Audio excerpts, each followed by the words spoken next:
하나님 아버지 고맙습니다. 이렇게 주일을 맞이해서 또다시 하나님의 자녀들을, 하나님 백성들을 복된 자리로 불러주시고 하나님을 예배하며 또 하나님이 주시는 은혜를 받을 수 있는 크신 복을 주시니 감사합니다.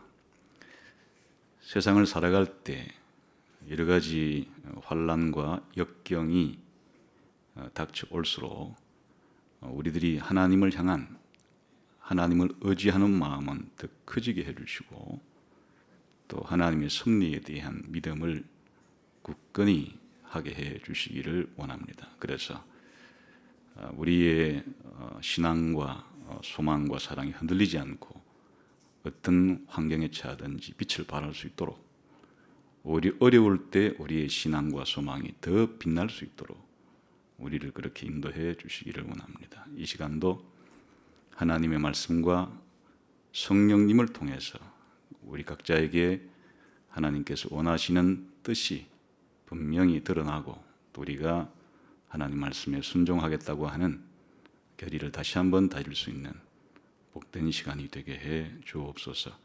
예수님 이름으로 기도하옵나이다. 아멘.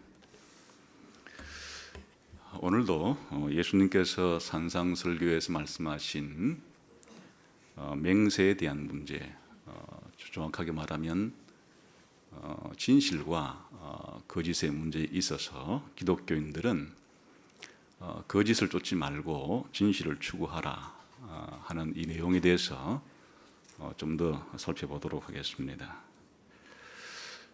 우리 기독교인들이 거짓을 행하지 않고 진실을 추구하는 가장 중요한 기초는 하나님 때문에 그렇습니다. 이 세상을 창조하시고 우리를 하나님 자녀로 만들어 주신 하나님이 진실한 분이시기 때문에 또 그 하나님이 우리 하나님의 자녀들에게 진실을 원하시기 때문에 그래서 우리는 진리가 옳다고 믿고 또 진실을 추구하는 삶을 사는 것이죠. 세상에 많은 사람들은 참과 거짓이 어디 있냐, 시대와 장소에 따라 참과 거짓은 달라질 수 있는 거지. 더 극단적으로는 사람에 따라 달라질 수 있는 거지. 영원 불변한 진리가 어디 있고 영원 불변한 거짓이 어디 있는가, 이렇게 생각하는 사람들이 세상에는 많습니다. 또 우리가 행동하는 윤리도 마찬가지죠. 시대와 장소를 초월해서 반드시 이렇게 해야 된다고 하는 절대적인 윤리가 어디 있냐, 옳고 그름이 어디 있는가, 문화에 따라서, 사회에 따라서, 각자 형편에 따라서 달라지는 거지. 이런 사람들이 우리 시대에는 가득 들어차 있습니다. 그렇지만 기독교인들은 이런 문제에 있어서 하나님이 영원한 진리이시고 하나님이 영원히 선한 분이시라는 것을 믿고 또 성경을 통해서 하나님께서 우리에게 약속하시거나 명령하신 것들이 영원한 진리에 속하고 또 영원한 선에 속한다는 것을 믿기 때문에 그 기준에 따라서 그렇게 살려고 노력을 하는 것입니다. 그래서 이런 모든 것들이 한마디로 말하면 5장 48절에 잘 나와 있습니다. 같이 한번 볼까요? 마태복음 5장 48절. 왜 우리가 진실해야 되는가 하는 것이 48절에 요약적으로 나오면 시작. 그러므로 하늘에 계신 너희 아버지의 온전하심과 같이 너희도 온전하라. 그래서 이제 구약 성경에서도 하나님은 이스라엘 백성, 하나님 백성에게 내가 거룩하니 너희도 거룩해라. 신약 성경에서도 예수님이 거룩한 것처럼 우리도 거룩해야 된다. 이것이 이제 기독교인의 기본적인 태도입니다. 이제 여기까지는 다 동의가 될 거예요. 그리고 예수님 말씀하신 것처럼 도무지 맹세하지 말라는 게 문자적으로 일체의 서약과 맹세를 하지 말라는 말이라기보다는 우리가 그런 맹세와 서약이 불필요할 정도로 진실한 삶을 살라 하는 것이 예수님의 의도다 하는 것도 우리가 받아들일 수가 있습니다. 그런데 이제 우리의 삶은 복잡합니다. 특수한 상황에 처했을 때 우리의 행동이 진실하게 살아야 하고 거짓말해서 안 된다고 하는 이것을 적용할 때 굉장히 좀 복잡한 문제가 선택하기 어려운 그런 일에 직면할 때가 있습니다. 그런 것들에 적용을 할 때는 적용하기가 쉽지가 않은데 오늘 한 3가지 정도의 이런 문제를 구체적으로 적용하는 데 있어서 어떻게 적용하면 좋겠는가를 생각해 보겠습니다. 첫 번째는 흔히 불가피한 거짓말이라고 부르는 이것은 거짓말할 수밖에 없는 상황이다라고 흔히 말해지는 필요의 거짓말이라고 부르는 이런 종류가 있습니다. 그게 이제 어떤 사례인가 하니까 이제 모든 기독교 윤리를 다루는 책들에서 보편적으로 이제 좋은 사례 하나를 어디서 드는가 하니까 2차 대전 당시에 독일군이 유럽의 상당한 지역을 점령을 했습니다. 그랬을 때 이제 우리가 잘 알다시피 나치는 유대인들을 학살하는 만행을 저질렀죠. 그래서 이제 유대인들이 막 숨었습니다. 그럴 때 유대인이 아닌 유럽의 일단의 사람들이 그들을 집안에다가 이제 감추어 주어서 생명을 살리는 일들이 꽤 있었습니다. 그럴 때 나치의 친위대가 어느 한 가정에 들이닥쳐서 너희 집에 유대인 숨어 있지? 이렇게 물었을 때 숨어 있다고 사실을 그대로 이야기해주면 유대인들이 아우슈비츠 이 수용소에 가서 죽임을 당할 것은 뻔합니다. 그렇게 되면은 다른 사람을 사랑하라고 하는 생명을 살인하지 말라고 하는 그의 저촉이 될 수가 있는데 거짓말을 했을 경우에는 사람은 살리지만 또 거짓말하지 말라고 하는 계명에 저촉이 될 수도 있고 이럴 때 참말을 해서 이 유대인을 죽음에 내어 주느냐 거짓말해서 살려야 되느냐 이런 딜레마에 빠질 수가 있는 거죠. 이게 고전적인 예예요. 다른 사람의 생명이 왔다 갔다 하는 이 문제에 있어서 참말을 함으로써 그 사람의 생명이 죽는데 내버려둘 것인가 거짓말을 해서 그 사람의 생명을 살릴 것인가 이럴 때 하는 거짓말이 이게 정당화될 수가 있는가 없는가 그런 문제가 이제 구체적인 이게 매일 발생하는 문제는 아니지만은 이런 극단적인 상황에 처했을 때 어떻게 해야 되는가 하는 이제 이런 문제가 하나 생길 수 있겠습니다. 두 번째는 우리의 일상생활에 보다 이제 겪을 수 있는 사례 가운데 하나가 우리 가족 중에 하나가 몸이 아파가지고 병원에 가서 진단을 받았는데 의사로부터 뜻밖의 진단을 받았습니다. 이제 며칠 못 사시겠습니다 하는 뭐 예를 들어서 한 생명이 한 6개월밖에 안 남았을 것 같습니다. 그런데 이제 이걸 의사가 이런 경우에 직접 환자에게 말해주지는 않죠. 대개 이런 경우에는 가족들에게 먼저 알려줍니다. 그랬을 때 가족이 지금 이 죽을 병에 걸린 그것이 부모님일 수도 있고 형제일 수도 있고 또 뭐 자식일 수도 있는데 심약한 분인데 이거를 곧바로 알려줬다가는 그냥 자포자기 해버릴 것 같은 그런 염려가 있을 때 이것을 안 알려주는 것이 차라리 앞으로 살아 계신 동안에 그래도 더 편안하게 살 수 있는 길이라고 판단이 되어서 안 알려줘야 되는 건지 아니면은 비록 그 얼마 남지 않은 생명을 가진 사람이 말해줬을 때 충격이 간다 할지라도 사실대로 알려주는 것이 그 사람이 자기의 남은 생애를 어떻게 하든지 간에 정리하는 데 도움을 준다는 생각으로 얘기해줘야 되는지 갈등이 생길 수밖에 없죠. 그럴 때 그 죽음에 임박한 그 환자의 심리 상태를 고려해서 뭐 의사가 막 괜찮다고 하네요. 열심히 그냥 밥 먹고 잘 주무시고 하면 좋아진다고 하네요. 이렇게 이런 거짓말 자체를 이게 정당화할 수 있는 문제인가 아니면 그런 것도 절대로 해서는 안 되는 것인가 하는 비록 이제 선의의 상대방에게 좀이라도 좀 더 좋게 해주려고 하는 그런 의도에서 선의의 이런 그 거짓말을 절대로 해서는 안 되는 것인가, 아니면 이런 경우에는 예외적으로 허용이 될 수 있는 문제인가 하는 것도 우리 일상생활에서 부딪히는 문제입니다. 세 번째는 좀 더 이제 우리가 매일 접하는 문제인데, 예의상,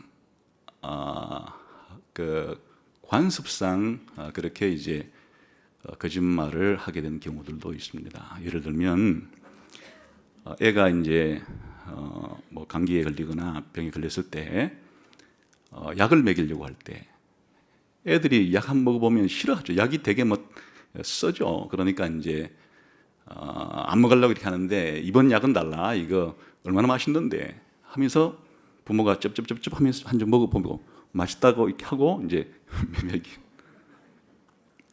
혹은 되게 주사 맞는 거 되게 싫어하죠. 주사를 맞거나 혹이라도 또 뭐 한약방 가서 침 맞게 할 때 막 기겁을 하죠. 그럴 때 괜찮아, 이거 아픈 거 아니야, 절대로 해서 부모가 시범도 보여주고 이렇게 해가지고 했는데 애가 이거 거짓말이라고 맞고 난 다음에는 막 이제 이렇게 되는 경우가 있죠. 이런 우리의 일상생활 속에서 그 아이에게 뭐 안심시켜주고 하려고 하는 뭐 이런 되게 일상생활 속에서 일어나는 자연스럽 관습적인 거죠. 또 이제 부모 자식 간의 관계에서 자식도 마찬가지예요. 연세가 좀 많으신 이제 어머니가 늘 아직까지는 밥을 차려주는 그런 집안의 경우에 좀 시간이 늦었는데 자식이 밥을 먹지 않고 들어왔어요. 그런데 이제 엄마가 밥 먹었니? 이렇게 말할 때 내가 밥 안 먹었다고 하면 또 엄마가 막 귀찮게 또 막 분주하게 밥 차려주는 것이 우리 엄마한테 너무 성가시기 할 것 같아가지고 엄마 오늘 나 먹고 왔어, 이렇게 뭐 그런 경우들이 있죠. 혹은 우리가 부모가 자식에게나 자식이 부모에게 건강하세요 이렇게 했을 때 실제로 좀 아픈 데가 있는데 내가 좀 아프다고 또 말하면 막 걱정을 하니까 뭐 괜찮아요 이렇게 이런 것들, 우리 일상생활에서 굉장히 많은 것들이죠. 이제 이런 정도의 이런 우리의 문화상 이제 이런 것도 사실은 이제 배려죠. 그 상대방이 성가시거나 귀찮거나 또 염려하거나 이런 거를 하지 않도록 해주기 위해서 이런 정도로 거짓말하는 것 자체가 허용이 될 수 있는 건가, 아니면 절대로 이런 것도 해서는 안 되는 건가. 실질적으로 이제 우리의 생활 속에 부딪히게 되면 이런 문제들이 좀 선택을 하는데 어려움이 있을 수가 있죠. 이런 경우들에 있어서 이제 일반 사람들에게 물어본다면 뭐 일반적인 사람들이 대부분 이런 경우는 좀 특수한 사례에 해당되는 경우여서 그런 것들이 어느 정도 허용되어야 되지 않는가 하는 게 아마 대부분의 사람들일 거예요. 그런데 이제 기독교인의 경우에는 이 문제를 어떻게 해야 될 것인가 하는 게 이제 구체적인 이런 거짓말을 하지 말라 하는 문제에 있어서 좀 선택하기가 그리 쉽지 않은 그런 문제일 수 있습니다. 여러분은 이런 문제들에 대해 지금까지 어떻게 해왔는지 모르겠습니다. 기독교인들은 이런 문제에 있어서 두 가지 대답이 있습니다. 쉽게 말하면 이제 두 가지의 대답이 다 성경적이다 생각하고 이제 대처를 하는데, 한 경우에 있어서는 상황이 어떻든 또 형편이 어떻든 언제 어디서든 거짓말이라는 것은 악이니까 절대로 해서는 안 된다. 이런 입장의 성경적이다 이렇게 이제 보는 견해들이 있고요. 또 다른 경우에는 그렇지 않다. 이런 경우에는 성경적인 여러 가지 사례들을 검토해보고 성경의 원리를 검토해볼 때 이런 선의의 특수한 경우에 이런 것들이 허용될 수 있다.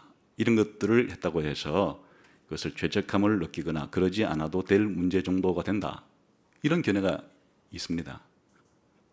둘 다 신앙이 좋거나 다 우리 개혁주의 안에서도 이 문제에 있어서 천편일률적으로 둘 중에 하나만 성경적이고 하나만 비성경적이다.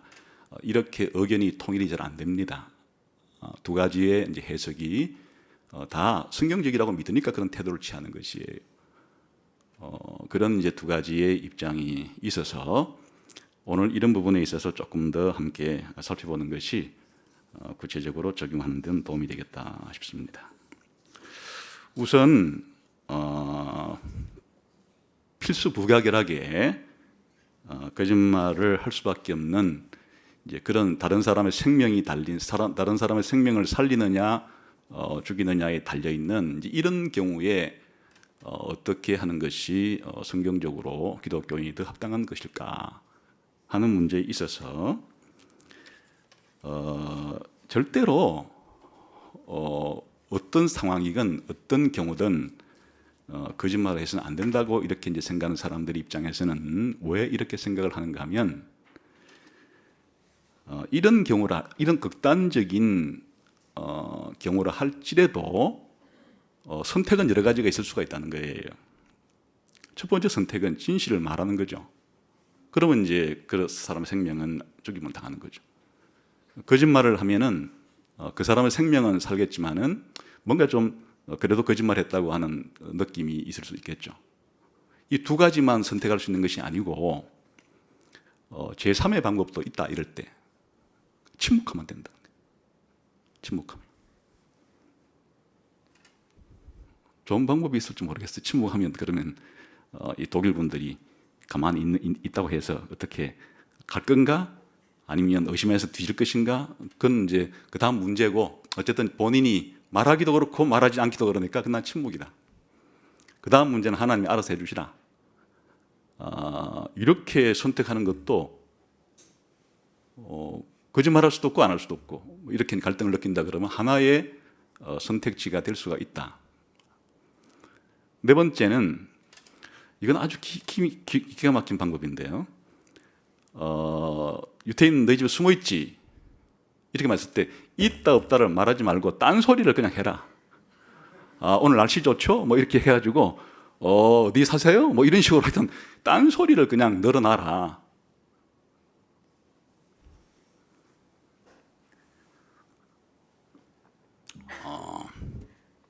심지어 이제 기독교인 가운데에서는 그때 전도를 할 길 전도해라. 독일군 병사에게 사람 죽이는 것은 안 되죠. 아무리 당신들이 독일군이라고 하지만은 이렇게 인종차별해서 죽이는 것은 옳지 않죠. 당신 그러지 말고 예수 믿으세요. 이렇게 전도하면 이상한 이렇게 해가지고 이제 그렇게 어쨌든 그 가거나 말거나 그건 독일군 문제고 말을 했다가는 이럴 수도 없고 저럴 수도 없으니까 그런 식으로 딴소리 해서 막 주변을 산만하게 만들거나 아니면 전도의 기회를 삼아가지고 이렇게 전도를 해버려라. 이런 이제 경우들이 있을 수 있으니까 쉽게 말하면 침묵을 하거나 다른 말해서 이렇게 그 상황을 벗어날 수도 있으니까 무조건 이런 상황에는 거짓말해서는 안 된다 이렇게 이제 말하는 사람들의 생각에는 그런 논리도 제시할 수가 있는 거예요. 그러나 이런 경우에 하나님께서 이 없다 이렇게 해서 그 사람의 생명을 살리는 것 자체를 하나님께서는 죄졌다 이렇게 말하지는 않는다. 왜냐하면은 하나님께서 이웃을 사랑하라고 하는 이웃을 사랑하라는 말 속에 그렇게 더 그 사람의 생명을 살리기 위해서 불가피한 선택을 할 수밖에 없는 상황에서 했다고 해서 그거 자체가 죄를 지었다고 하는 그런 것은 아니기 때문에 이런 경우에는 더 생명을 살리는 것과 거짓말을 하는 것과의 이 두 사이에서 생명을 살리는 것이 거짓말을 하지 말라는 것이 우선되는 일이니까 그때는 생명을 살리는 선택을 하는 것이 좋다. 이렇게 이제 생각을 이제 하는 거예요.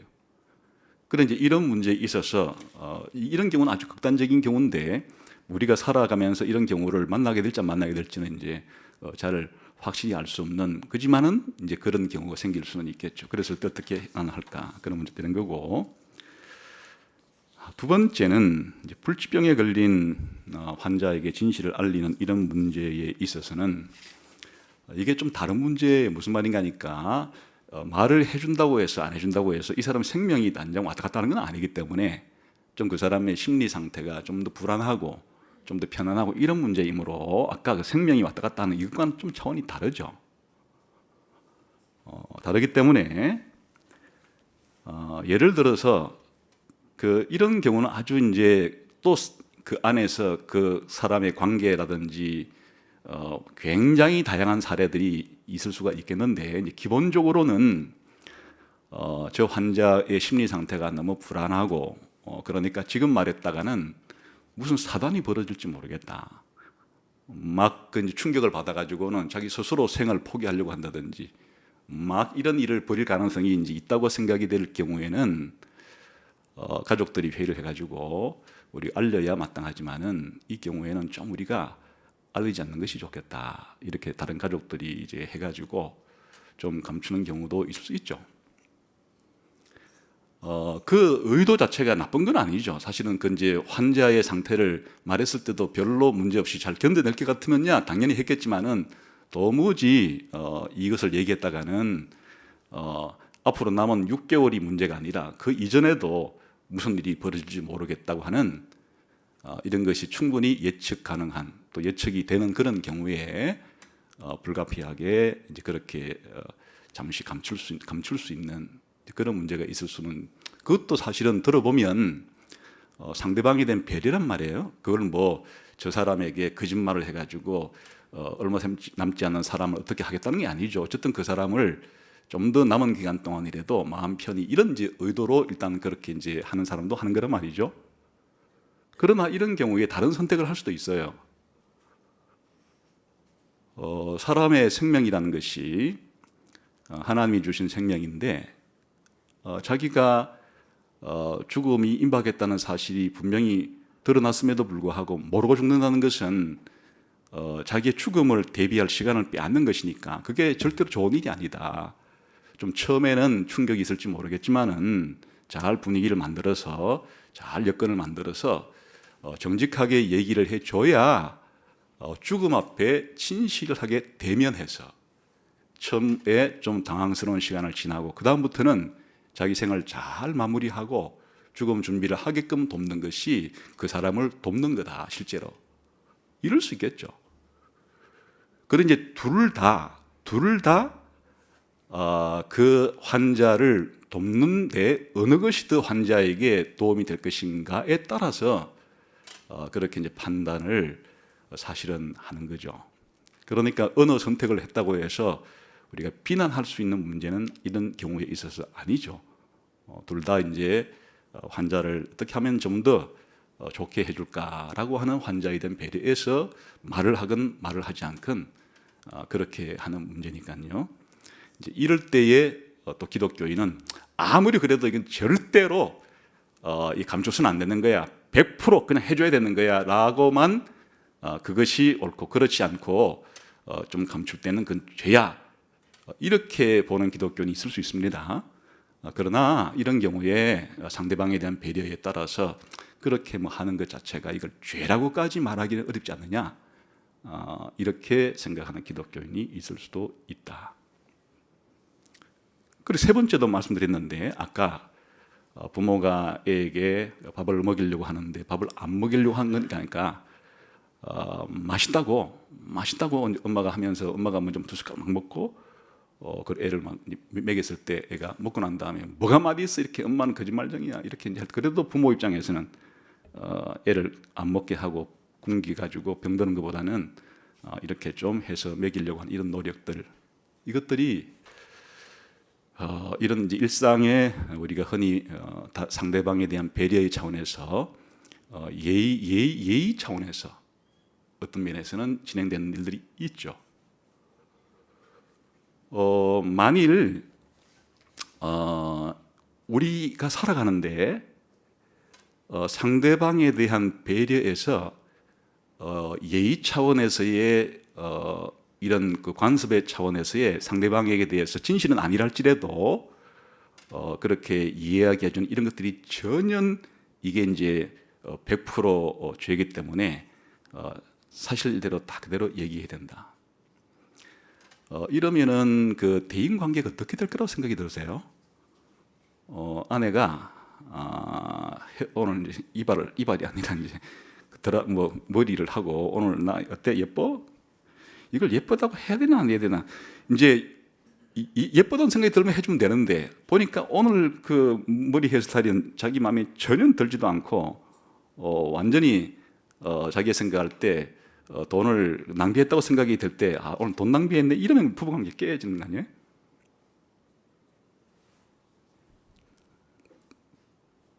밥을 해주고서 오늘 반찬 맛있어 했을 때 이상하게 맛이 없는데 오늘 반찬이 이거를 맛있다고 해주는 것 자체가 그래 맛있어 이렇게 하고 넘어가는 거 하고 아니야 오늘은 죽 썼어 이건 절대 뭐 개나 줘야 돼 이렇게 해가지고 진실을 말을 하는 것이 이게 이제 인간관계가 좋은 건지 이게 뭐 부부 사이에 그런 것만도 아니고 대인 관계 속에서 그것이 학교 생활이든 직장 생활이든 이웃과의 관계에서 어느 정도로 봤을 때 예의상으로 하는 게 있단 말이에요. 예를 들면은 편지를 주고받을 때도 뭐 때로는 존경하는 뭐 이렇게 하기도 하고 또 건강하게 계시라고 사실은 자기 속으로는 저놈은 빨리 죽어야 되는데 하고서도 그럼 사실 끝 인사말이에요. 당신 빨리 죽기를 바라고 이렇게 얘기해야 되는 건지 아니면 끝에 인사말에는 우리 관습적으로 건강하게 지내세요 이렇게라고 해야 되는 건지 이런 부분에 있어서도 일단의 기독교인들은 그런 일상생활에 우리들의 삶을 부드럽게 하고 사실은 그게 이제 어떤 문화적인 어떤 그일 수도 있죠. 그렇게 함으로써 인간관계 자체에 기본적으로 윤활유가 치지는 이게 이제 하나의 문화로 이제 정착이 되는 게 아니겠어요? 어느 나라 문화든지 이런 예는 좀 달라도 있을 것이에요. 그런 것 자체까지도 안 된다. 이렇게 해야 되는 문제인지 그런 것 자체는 이런 거짓 증인하지 말라라고 하는 구계명에는 해당 사항에 그런 것까지 집어 넣을 수 있는 문제는 아니 예외 사항으로 빼야 되는 건지 이런 거에 대한 기독교인들의 견해가 분명히 다릅니다. 다른데 그럼 저는 어느 쪽이냐? 현재로서는 어떤 상황이든 어느 때든지 절대로 거짓말을 해서는 안 되고 그러면 그 자체는 무조건 죄다. 이런 입장은 아직까지는 제가 동의가 안 되고 오히려 후자 쪽이에요. 구계명을 적용하는 문제에 있어서 이런 구계명 적용에 있어서 그런 지금 말하는 생명의 위기에 처한 사람을 내가 말을 함으로써 살리는 이것이 죄라고 하는 것보다는 생명을 살리는 쪽이 그렇게 더 낫다고 하는 현재로서는 그런 입장이에요. 두 번째로 아까 가족 가운데 아주 죽을 병이라든지 그런 걸린 사람들한테 하는 문제는 이래도 되고 저래도 되고 그 상황에 따라 다르다. 그러니까 잠시 우선은 안 알리는 게 좋으면 안 알리다가 나중에 판단해 볼 때 어느 시점에서는 얘기하는 것이 좋겠다고 생각되었을 때 하는 게 좋겠다. 이렇게 할 수도 있고 그런 것 자체에 대한 것을 내 이웃에게 거짓증을 하지 말라, 거짓말하지 말라는 이 문제를 적용하는 것에 있어 가지고 철두철미하게 적용되는 문제가 아니라고 생각하고 세 번째에 예의상으로도 마찬가지예요. 제가 이제 가끔씩 이렇게 1년에 한두 번 목이 조금 이제 불편할 때가 있는데 될수 말 안 하죠. 그러면 이제 제가 어쩌다가 이제 설교를 잘 못하고 이렇게 할 때는 이제 표가 나는 거니까 저한테 성도들이 물어보면 제가 아직은 다 안 났는데 괜찮아요 한다고 해서 제가 아직도 문제가 많아요 이렇게 말해야 되는데 뭐 괜찮습니다. 뭐 요즘에 많이 좋아졌습니다. 이렇게 말하는 것 자체가 그것이 거짓말을 하지 말라고 하는 이것에 완전히 배치되기 때문에 그런 것을 전혀 그렇게 솔직하게 말함으로써 상대방의 염려가 되는 그런 문제에 있어서도 이런 관습상의 예의에 해당되는 것들은 어느 정도 통용될 수 있다는 쪽에 저는 속해요. 그런데 이제 이 경우는 제가 여러분들에게 저와 같은 입장을 취하라고 강요하고 싶지는 않아요. 그 두 가지 입장이 다 있기 때문에 두 가지 입장이 다 기독교인들로서는 다 성경적이라고 생각하고 이렇게 적용을 하는데 성도들로서는 제 이런 설교를 듣고 내가 생각할 때는 이쪽이 더 성경적인 것 같다 하면 이 부분에 있어서는 그렇게 적용해도 좋다고 제가 여러분에게 적용을 해주려고 하는 거예요. 그러면 왜 이런 문제가 생기는가 하니까 이제 가장 기본적인 문제는 거짓이 무엇인가에 대한 정의가 달라서 그래요. 이제 거짓이 무엇인가에 대한 정의는 무엇인가 하면 이렇게 어떤 경우든 어떤 상황이든 언제 어디서나 절대로 거짓말은 해서는 안 된다고 하는 이런 입장은 말에 해당되는 것. 그러니까 자기가 이것이 사실이 아니라고 알고 있는데 말로 이것이 진짜라고 이렇게 말을 하거나 글을 쓰는, 쉽게 말하면 말로 혹은 글로 하는 요 경우만이 거짓말을 하지 말라고 하는 경우에 해당이 되는 거짓말이라고 이렇게 생각하고, 행동까지 다 포함하지는 않는다. 그러니까 언제 어디서나 거짓말을 절대로 해서 안 된다고 생각하는 사람도 뭐는 인정하는가 하면, 우리가 행동을 하거나 또 비언어적인 행동을 하는 데 있어서는 거짓의 경우를 하나님이 이런 경우까지 거짓말을 하지 말라 하는 것에 해당이 되지 않는다고 하는데, 그게 무슨 경우가 하니까 군인들이 전시 상황에서 그렇게 이제 작전을 수행할 때 그런 건 많죠. 오른편으로 쳐들어갈 것처럼 정보를 흘리고는 왼편으로 쳐들어간다든지, 오늘 밤에 기습을 하려고 하는데 정보는 이틀 뒤에 한다고 흘린다든지, 작전을 할 때는 이런 것들이 이제 많이 생기는 거거든요.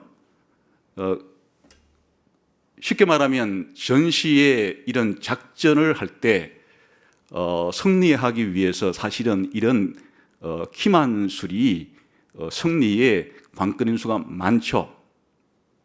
이럴 때도 전쟁할 때 절대로 정정당당하게 해야 되는데 그런 식으로 기만술을 써서 전쟁해서는 안 된다 이렇게 하거나, 또 우리가 이제 운동 경기를 할 때 묘미는 페인트 모션이잖아요.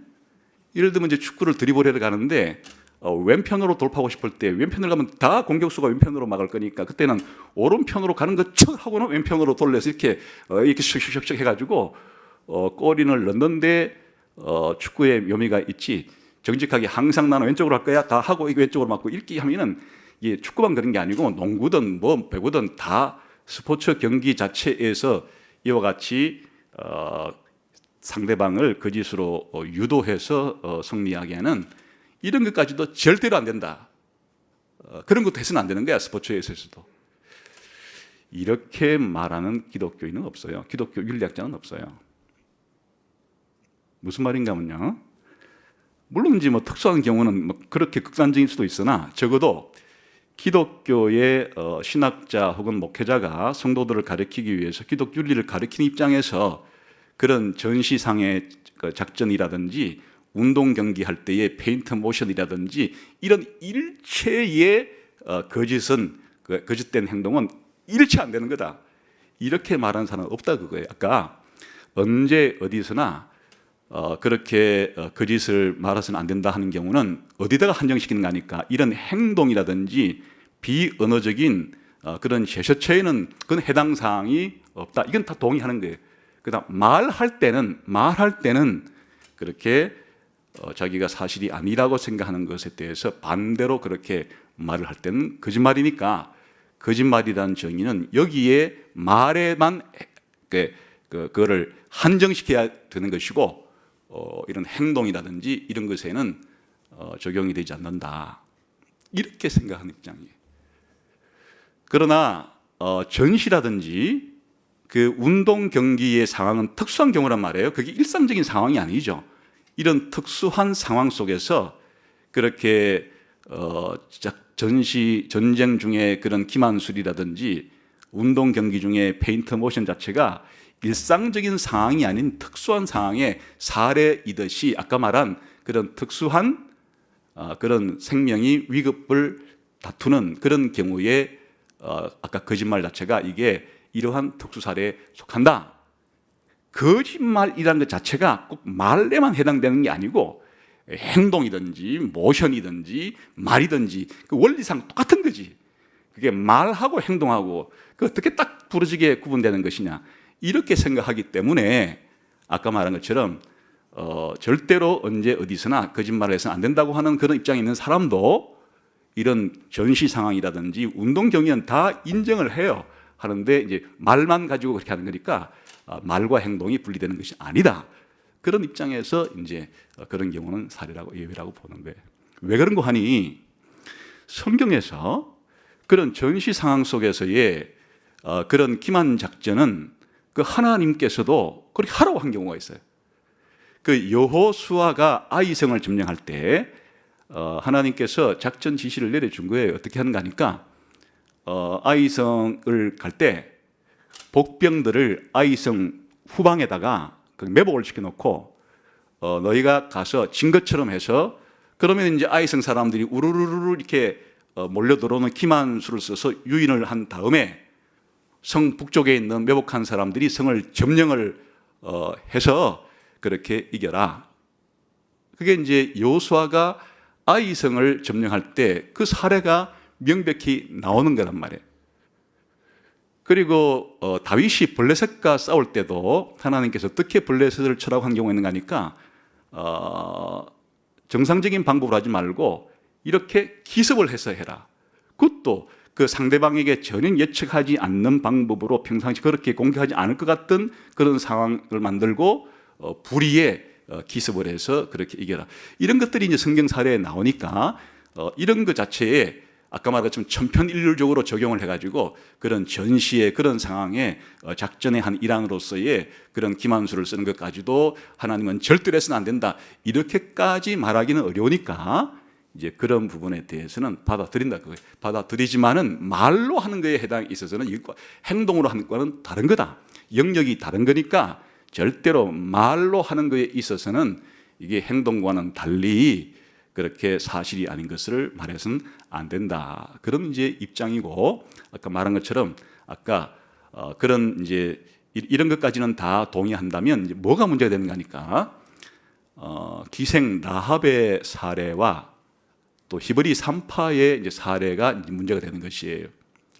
그랬을 때 히브리 산파의 예와 기생 라합의 예가 이런 특수한 경우에 해당이 된다. 말로 하는 것 가운데. 그게 이제 어떤 경우인가 하면 여러분이 잘 알다시피 여호수아가 가나안 땅을 정복하기 전에 정탐꾼을 이제 2명을 그렇게 일단 여리고성으로 그렇게 먼저 한번 보냈죠. 그런데 성경에 보니까 기생 라합이 정탐꾼인지를 알고 일단 숨겼어요. 왜 숨겼는가 하면 어떠한 외부인이 스파이 같은 사람이 들어왔다는 것이 여리고 성의 성주에게 알려졌기 때문에 성주가 사람을 보낸 거예요. 라합의 집으로 들어갔다 하는 첩보를 듣고 와서 이제 기생 라합에게 너희 집에 간첩 2명 있지? 간첩 있지? 이렇게 했을 때 라합이 숨겨놓고 난 다음에는 모른다. 어디서 그 사람들이 왔는지는 모르겠고 그 사람들이 나갔다. 그러니까 빨리 따라가 봐라. 이렇게 이제 그 2명의 정탐꾼을 살리기 위해서 여리고성에서 파송한 사람에게 라합이 거짓말을 한 거예요.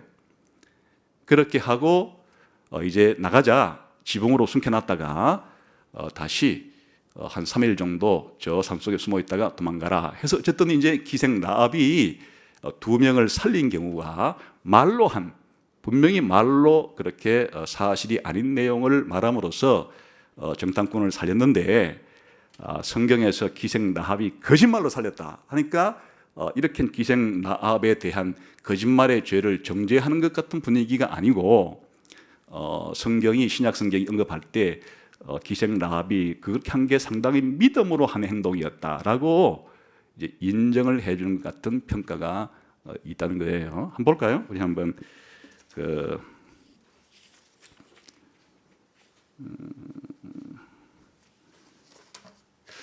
시간상 제가 그냥 구도로 설명드리겠습니다. 그래서 신약 성경에 야고보서와 히브리서의 경우에 둘 다 기생 라합의 이와 같은 행동을 믿음의 행동이라고 어쨌든 전체적으로 평가를 했다. 이렇게 이제 생각을 하는 거고, 그 다음에 히브리 3파의 경우에도 유대인이 너무 번성을 하니까 이집트의 바로가 무조건 유대인들 가운데 남자아이가 나면 다 죽여라 이렇게 명령을 내렸는데 십보라라고 하는 그런 이제 간호사가 쉽게 말하면 산파가 다른 산파 한 사람과 함께 죽이지 않고 자꾸 살리니까 바로가 불러다가 왜 그 남자아이들 죽이라 그랬는데 이렇게 살려뒀어 하니까 이 십보라와 다른 산파 한 명이 이 이스라엘 사람들이 너무 튼튼해서 우리가 가기 전에 다 나와버렸습니다 이렇게 했는데 그 자체가 바로 이런 특수한 사례에 해당이 되므로 아까 말이나 행동에 있어서 전시에 하는 그런 행동이라든지 행동의 운동 경기에 있어서 페인트 모션이라든지 이런 거에 준하는 그런 사례에 해당이 될 수 있다 이렇게 이제 생각을 하기 때문에 그런 것 자체에 다른 사람의 생명 둘 다 다른 생명을 좀 살리는 문제죠. 이런 문제에 있어서 이것 자체를 성경에서 그렇게 거짓말이라고 정죄하지 않는다. 정죄하지 않는다기보다는 이 문제 자체를 그렇게 부각시켜 가지고 그렇게 죄라고 하는 그런 뉘앙스를 띠지 않는다. 이렇게 이제 생각을 하는 사람들이 아까 말한 것처럼 행동이나 말이나 그게 아까 여호수아의 작전이라든지 그런 다윗의 작전이라든지 그리고 이 히브리 산파와 기생 라합의 경우가 같은 거지 그게 말하고 행동하고 어떻게 구별할 되느냐 이런 입장으로 그래 하는 거예요. 그러나 절대로 해서는 안 될 뿐 아니라 이 말과 행동이 다르다고 주장하는 사람의 견해는 어떠한가니까 아까 다윗의 경우와 여호수아가 아이성을 칠 때에 그건 다 동의가 돼요. 그런 것은 그렇게 전시에 기만수를 속임수를 일종의 속임수로 그렇게 하는 그 자체는 그것은 행동의 문제니까 그런 예외는 있을 수 있지만은 히브리 산파의 경우와 기생 라합의 경우는 다르게 해석할 가능성도 있다. 어떻게 해석하는가 하니까 히브리 산파의 경우에는 그게 사실이라는 거예요. 진짜 그 히브리 여인들이 튼튼해가지고 자식을 낳는데 자기를 산파로 안 부르고 다른 산파를 써가지고 애를 놓거나 혹은 자기들끼리 다 연결해가지고 다 놓고 난 다음에 자기를 불렀을 수도 있다. 그렇게 해서 이제 낳았을 때 사내 아이는 치우고 그 산파 왔을 때는 이렇게 했을 수도 있으니까 그런 경우에 그 히브리 산파가 거짓말을 했다고 볼 수 없다. 히브리 산파가 한 말 자체가 그게 사실을 말하는 것일 수도 있다. 이렇게 이제 해석을 하는 것이. 그리고 기생 라합의 경우에는 어떻게 해석하는가 하니까 그 당시 기생 라합은 하나님 백성이 아니었다. 불신자였다. 그 불신자가 하는 거짓말을 우리 신자들이 그 모델로 삼아야 할 필요는 없는 거다. 라합이 그렇게 했다고 해서 우리도 그렇게 할 수 있다고 하는 그 모델 케이스로 기생 라합의 사례를 드는 것은 온당치가 않다. 신자의 사례가 아니고 불신자의 행동으로서 그렇게 아무런 하나님 백성으로서는 율법을 배운 적도 없고 그래 하기 때문에 그것이 모델이 될 수가 없다. 이런 생각으로 이 말의 경우에 있어서는 해서는 안 된다. 이렇게 이제 생각하는 것이에요.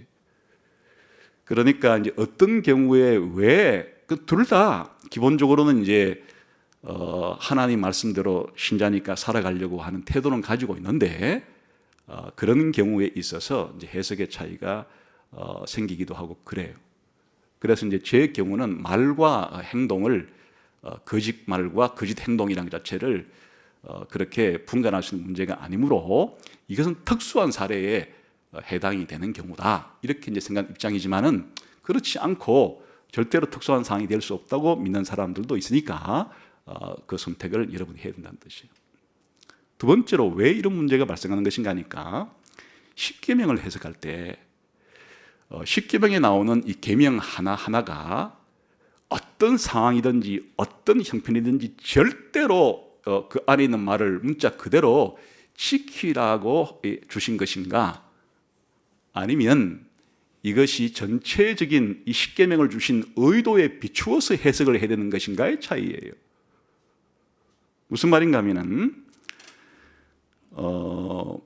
5계명은 부모를 공경하라예요. 그러나 이제 1계명은 하나님 이외에 다른 신을 섬기지 말고 또 절하지 말고 이런 것들이 있죠. 또 하나님께만 순종하라는 성경의 명령이 있죠. 그랬을 때 부모를 공경하라. 그 당연한 거죠. 부모는 공경해야 되는 것이고 또 하나님께 순종하라. 이 둘 다 성경에 있는 내용이니까 그 둘을 다 행동해야 되는 것은 당연한 거지만은 그러나 부모가 자식에게 하나님 욕해라. 이렇게 했을 경우에 하나님을 욕하는 것은 10계명의 제3계명을 어기는 것이나 또 욕하지 않으면 10계명, 3계명은 지키는 것인데 부모가 하나님 욕하고 죽어라 이렇게 했는데 부모의 말에 불순종하는 것이 되는 것이잖아요. 그러니까 부모에게 순종하라는 자체가 절대적으로 어떤 상황이든지 다 하라 그런 뜻이 아니고 하나님의 명령과 부모의 명령이 함께 상충될 때 두 가지를 다 해야 될 때 그때 성경의 우선순위는 너무 분명한 거예요. 당연히 부모가 하나님 욕하고 그렇게 하라는 것을 순종하면 안 되죠. 하나님께 순종하는 것이 부모에게 순종하는 것보다 당연히 우선순위예요. 평상시에는 그런 문제가 충돌할 일이 없으나 우리의 상황 속에서 그런 문제가 충돌할 때 그 10계명에 무조건 부모에 공경하라 그 말이 있기 때문에 그러면 5계명 자체를 절대적으로 그렇게 하는 것으로 해석이 되면은 나머지 10계명과 충돌이 일어나는데 그래서 10계명을 해석할 때 그런 식으로 문자 그대로 절대적으로 하는 그런 의미의 해석이 아니라 그 10계명 자체가 말하는 일반적인 원리가 충돌될 때 그것이 하나님과 사람의 명령이 충돌하는 상황 속에서는 부모의 명령을 불순종하더라도 하나님께 순종하는 것이 옳다. 이게 이제 성경의 가르침이에요. 그러니까 부모만 그런 게 아니고 국가도 마찬가지예요. 평상시에 정상적인 국가의 정부에서 그렇게 법률로 만든 것은 국민으로서 세금도 내고 따라야 할 필요가 있는데 정상적인 국가가 아니라 비정상적인 정부가 되어서 하나님 믿는 것은 금지다. 예수 믿는 것은 불법이다. 이렇게 말할 때 하나님께서 정부도 세운 것이니까 정부가 세운 법에 따라서 순종하라는 명령과 하나님은 하나님 이외에 다른 신을 절대로 섬기지 말라고 하는 계명이 충돌할 때 당연히 기독교인들은 정부의 그런 명령에 불복종을 하는 것이고 하나님 명령에 순종을 하는 거죠. 그러니까 그것이 이와 같이 이 계명이라는 것 자체가 한 계명 한 계명이 모든 상황과 시대와 여건에 아무런 고려하지 않고 무조건 문자 그대로 지키라는 말이 아니란 뜻이죠. 6계명 살인하지 말라다 그거예요. 일반적으로 우리 일상생활 속에서 살인하지 말라는 거지.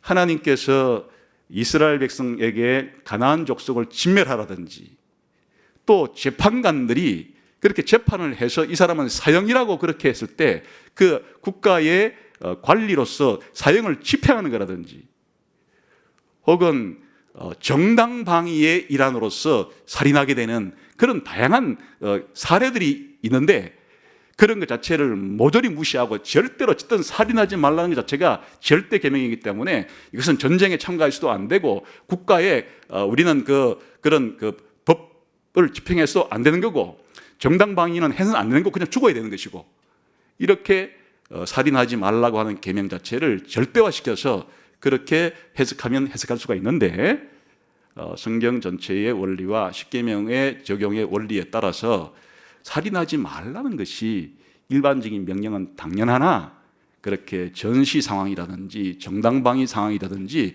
국가의 관리로서 그렇게 다른 사람을 그렇게 사형을 집행하는 것 자체도 하나님이 말씀하신 거예요. 예를 들면 아예 노아 시대 하나님께서 말씀하실 때 다른 사람의 피를 흘린 자들은 그 사람의 피도 흘리게 할지니라. 죽이란 얘기예요. 다른 사람을 죽인 사람은 재판을 해서 그 사람도 죽이란 얘기예요. 생명은 생명으로. 하나님께서 한편의 십계명에서는 살인하지 말라 그랬지만 다른 경우에서는 죄를 지은 경우에 정당한 재판의 결과로 이 사형에 해당되는 죄를 지었을 때 사형을 집행하는 것 자체도 하지 말라, 그런 뜻이 아니잖아요. 그러하듯이 아까 구계명에 내 이웃에게 거짓 증거하지 말라는 경우가 이런 상황도 모든 조건도 아무런 고려가 되지 않고 절대적으로 거짓말해서는 안 된다고 하는 것을 가리키는 것은 아니다. 적용할 때 그런 5계명이든지 6계명이든지 이렇게 적용하는 것과 같이 그런 해당 사항에 있는 것이다. 이 견해 차이예요. 그러므로 저는 이런 이제 구계명을 적용하는 거라든지 예수님의 이 산상설교 5장에 6가지 사례 가운데 4번째 사례를 적용하는 일에 있어서 이런 전체적인 2가지의 해석하는 거에 따라서 선택을 해야 하는데 저는 아까 말한 대로 이런 거짓 증거하지 말라는 말이 어느 시대든지 언제든지 이 자체로서 요 하나가 절대적인 계명을 말하는 그런 식의 적용해야 될 문제가 아니다. 아까 5계명이든지 6계명이든지 적용하는 원리에 따라서 아까 이런 특수한 다른 사람의 생명을 살리는 이 문제에 있어서 그런 일반적인 9계명의 사항과는 해당 사항이 아닌 예외 사항으로 생각을 해야 된다. 이렇게 생각하는 입장이다. 그런 뜻이에요. 그러나 아까 이제 말씀드린 것처럼 이 견해는 반드시 제 견해를 따르지 않아도 좋아요. 제가 설명을 2가지 다 해드린 이유는 그렇게 생각하지 않는 사람들도 기독교인들도 있고 우리 신학자들도 있기 때문에 그런 거 생각하지 말고 하여튼 무조건 거짓말해서는 안 된다 이렇게 생각하는 쪽에 그렇게 이제 설 분들은 그런 입장을 취하시면 되는 거예요. 그래서 이 2가지 견해를 제가 소개해드리는 경우는 우리의 이제 삶 가운데 구체적으로 적용하려고 하다 보면 이런 문제들이 생겨날 수가 있으니까 이제 이런 문제를 적용하는 데 있어서 기독교인들 가운데 이런 2가지 입장이 있는데 왜 그런 입장을 취하는가? 둘 다 성경 해석을 잘해서 적용하려고 하는 것인데 이런 문제의 생각의 차이가 있어서 이런 해석의 차이가 생겨나게 된다. 그런 거예요. 그러나 이제 중요한 것은 이것이 거짓말하는 것에 대한 면허증으로 이렇게 생각하는 사람은 큰 오해하는 거예요. 일상적으로 거짓말을 하지 말고 참말을 하는 것 자체가, 거짓말하는 자체가 다른 사람의 목숨을 위태롭게 하거나 재산을 위태롭게 하거나 빼앗거나 자유를 억압하거나 상대방에게 피해를 주고 동시에 자기 자신의 생명과 어떤 재산상의 이유 때문에 거짓말하는 이런 경우에는 당연히 성경에서 거짓말을 하라는 것이 없죠. 이런 부분에 있어서는 기독교인은 모범을 보여야 되는 것이, 사실은 이런 특수한 사례는 갈 것까지도 없죠. 기본적으로 일상적인 이런 부분에 너무 무너진 사회에 사는 우리들이 이런 일상적인 차원에서의 자신의 이익을 위해서 상대방의 피해를 주는 이런 거짓말을 될 수 있으면 안 해야 된다는 것이 기본이고, 그렇게 했을 때는 그걸 죄라고 생각해야 되는 것이고 당연히 회개해야 되는 것이고 앞으로 그렇게 하지 않겠다고 이렇게 하는 것이 너무나 정상적인 것이에요. 그런데 이제 이런 특수 사례를, 이런 경우를 아까 말한 것처럼 우리 신학자들은 무슨 이름을 붙였는가 하니까 이게 봉사의 거짓말이라고, 이렇게 거짓말이라고 이름을 붙여서 정상적으로 하는 다른 사람에게 피해를 피는 거짓말 구분을 했는데 이런 것들이 다른 사람의 배려와 다른 사람의 생명을 살리기 위한 그런 사례도 있기 때문에 이것은 좀 구별해야 한다 하고, 그런 했으나 사람이라는 게 아까 그 유대인들이 하나님께만 맹세하고 지키라는 것을 교묘하게 피해가지고 그걸 피해서 오히려 자기 말을 속이기 위해서 하늘로도 땅으로도 이렇게 했던 것처럼 말해요. 이렇게 부득이한 특수 사례 이런 거 한 가지가 이게 있다고 해가지고 마음대로 이렇게 필요 없이 자기가 필요할 때 합리화시켜서 이건 상대방을 위한 거야 이런 식으로 자꾸 거짓말하는 것으로 그렇게 해서는 안 되는 거죠. 안 되는 거죠, 당연히. 그런 것까지를 허용하는 것은 당연히 아니에요. 그러니까 정상적인 우리의 기독교인의 기조는 우리가 이 땅을 살아갈 때 진리를 그렇게 추구하고 거짓을 배척하는 것이 너무나 당연한 그런 상황이나 아까 말한 것처럼 전시의 상황이라든지 운동 경기를 한다든지 일상의 관습 속의 예의의 문제라든지 특수하게 다른 사람의 생명이 걸려있는 그런 문제에 있어가지고 이런 예외적인 상황이 인정될 수 있어서 이런 것 자체를 죄라고 하기는 좀 무리가 된다. 이렇게 하는 것에 대해서 그것을 빌미로 이거 하나 마치 뚝 무너지면 다 무너진 것처럼 야금야금 다른 것도 이런 식으로 자꾸 거짓말하는 식으로 하면 절대 안 되는 거죠, 당연히. 그러나 이런 이제 두 가지의 견해는 있을 수가 있다, 그런 뜻입니다. 그래서 어쨌거나 간에 우리 기독교인들이 이 땅에 있으면서 진리의 하나님, 진리의 말씀, 진리가 우리의 말과 행동으로도 그렇게 더 우리 주변에 거짓이 만연되어 있는 세상 가운데 빗댄 생각을 하는 것이 너무 당연한 일이나 이런 특수 사례에 있어서 견해 차이가 있을 수도 있으니까 그런 사례들이 혹시 해당이 될 때는 내가 어떤 이런 기독교인의 견해가 어떤 생각 속에서 하고 있다는 걸 들었기 때문에 내가 판단을 내려서 그렇게 해도 된다, 그런 뜻이에요. 그래서 이제 어느 해석이 진짜 맞았는지는 지금 잘 모를 일이에요. 나중에 천국 가봐가지고 그때 내 해석이 맞았는지 아니면 제 해석이 틀렸는지 기독교인의 입장들이 가려질 수는 있겠는데 현재까지의 이 문제에 대한 선의의 거짓말이라고 불리는 이 특수한 경우에 대해서 제 생각은 그렇다고 해요. 그러나 이제 앞으로 제가 또 더 이제 이 거짓말에 대한 문제를 더 연구하다가 제 생각이 바뀔 수도 있어요. 바뀌면 바뀌었다고 얘기해 드릴게요. 바뀌었다고 내가 얘기를 해드릴 테고. 그러나 이제 결론적으로는 이 문제에 관해서는 제가 어느 한쪽으로 여러분들에게 반드시 된다고 말하기는 쉽지 않다고 생각이 되기 때문에 이런 기독교인들의 대처 방식이 두 가지 이런 견해가 있을 수가 있다. 그래서 거기에 따라서 하되 예수님 말씀하신 본뜻 자체가 우리가 그냥 신용장이 필요 없을 정도로 진실된 삶을 살라고 하는 것에 대한 그것은 누구나 다 동의가 되고 합의된 사항이니까 그렇게 할 수 있다. 그래서 이제 제가 하는 이야기는 아까 말한 것처럼 일반적으로 그런 운동 선수로서 마음껏 페인트 모션을 해도 되고 전시의 상황은 그렇게 이렇게 기만수를 혹은 뭐 전시에 있어서 하는 것 자체가 윤리적으로 그것이 잘못되었다 하는 이런 아까 말한 것처럼 기독교인 가운데 그게 없다 그거에 없으나 그런 말에 해당되는 문제에 있어서는 약간의 이견이 있기 때문에 이 점은 잘 그렇게 분별해야 될 것이고 그래서 그 순간에 직면했을 때 여러분이 하나님의 도우심을 구하는 게 사실 중요할 것 같아요.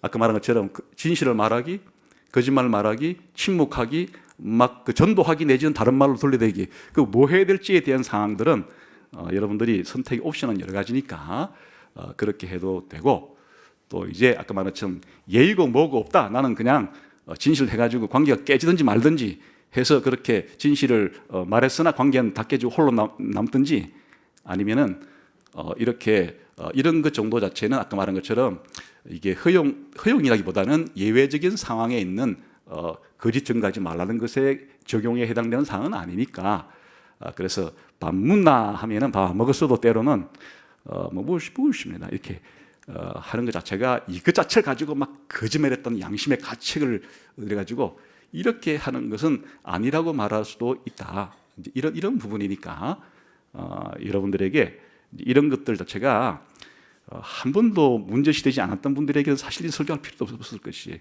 그냥 뭐 대충 살았다는 뜻이나 이런 문제까지도 좀 고민이 되었던 분들에게는 우리 기독교인들의 선택이 이런 이유 때문에 이런 식으로 행동을 하는 거다라는 것 자체가 도움이 되었으면 좋겠습니다.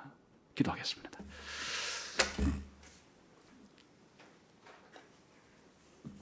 하나님 아버지, 하나님께서 우리를 부르셔서 세상의 빛과 소금으로 삼아 주셨는데 너무나 세상은 혼탁하고 또 죄가 관영된 것을 저희가 피부로 느낍니다. 우리가 이런 것에 가담하지 않고 일조하지 않고 세상이 더 밝아질 수 있도록, 세상의 부패가 더 방지될 수 있도록 저희들의 삶을 사용해 주시기를 원합니다. 예수님 이름으로 기도하옵나이다. 아멘.